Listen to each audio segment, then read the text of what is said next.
Hey everybody, so it's been a long time. I've been doing a lot of stuff, but I wanted to hop in today and share with you why God doesn't answer my prayers. Not mine, but if you're feeling like the Lord doesn't answer your prayers, I want to share a couple of things with you. If you just found this by accident, go ahead and hit subscribe and plug in because I have special guests scheduled, and I'm going to be touching on some topics. For years, you guys have been asking for specific things, and I've mapped it out, and I'm going to start sharing it here. So don't miss it. I think I'm going to go back to Wednesday, go ahead and launching my new video every Wednesday so that you can get some good stuff. Okay? So I hear a lot of people say, why doesn't God answer my prayers, right? We might think that, right? Because we feel like because we have a certain level of comprehension that the Lord has to answer the way you'll comprehend it. But the Lord had to teach me myself that there are various ways that he speaks to us, but a lot of times we just brush that off as nothing. We expect to hear the booming Ten Commandments voice, and that's just not realistic. That's Hollywood. And even when the Lord speaks to me, it's not a booming theatrical voice, but it is in different ways, and I'm getting ready to break that down to you now. So nature. Sometimes the Lord can speak to us through nature, right? So different things mean different things, right? I know that a praying mantis, it talks about the prophet, right? Being a prophet. And then also a dragonfly speaks of change. There was one summer where everywhere I looked around me, there were dragonflies. They were everywhere, right? And when God was increasing me in the prophetic, as a prophet, one morning I woke up and my husband was sitting there, so he can testify to this. And there was a praying mantis. We were living in an apartment at the time, and there was a praying mantis on the screen, and it was there for about 30 minutes. So it didn't just come and go. It stayed until I saw it. And a lot of times when we see things, we have to take it to God and say, Lord, what does this mean for me? Is this one of the ways in which you're answering my prayers, right? So numbers, that's another way that the Lord can show you that he's there, he's speaking.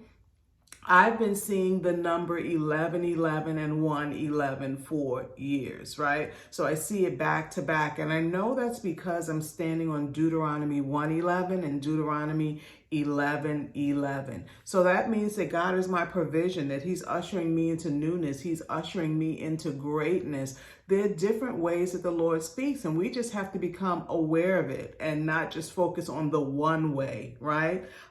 Dreams is another way that the Lord speaks. So there are times that, I dream and I wake up and the Lord immediately downloads what my dream was about. So your dream state is a state where, you're not like in your waking life where you might wake up and you're thinking about your issues, you're thinking about your bills, you're thinking about your kids, you're thinking about having to go to work. When you're in your restful state, the Lord can speak to you then because you don't have all of those blockages. So a lot of times people dream, but they don't pay attention to their dreams. And it's actually the Lord speaking to you in your dreams. So you need to be aware of that, right?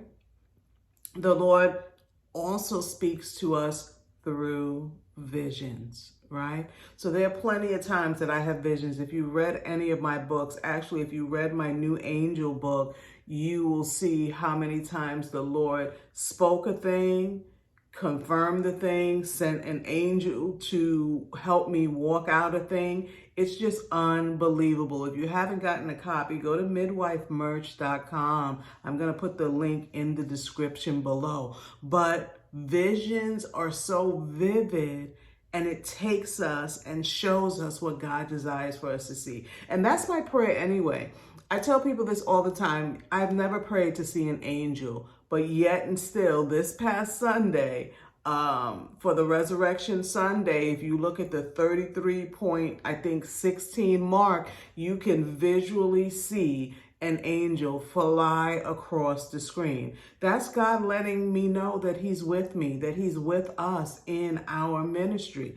It's just, there's no way we can experience these things and then say, oh, God doesn't answer my prayers, right? Because there are different ways that he sends answers or understanding, so that we can move forward in life and not feel like we're alone. People is another way that he will speak and give you an answer or give you some direction when you ask a specific question. So I've prayed, and there are times that God has just sent people as the answer to what I was praying for, right? Sometimes that answer is information, so it's God saying, not right now, or sometimes it's something else, and the Lord is saying, okay, you might want to research more about that. And sometimes it's like, no, God is taking you here.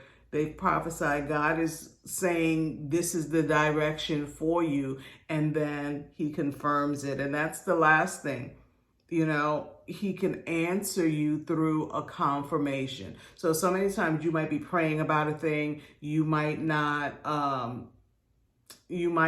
feel like you're getting the audible answer, but sometimes God will confirm, right? Like many people, when I prophesied about people relocating for marriage, telling them, the husband that God has for you, he's not even in the same city or state as you, right?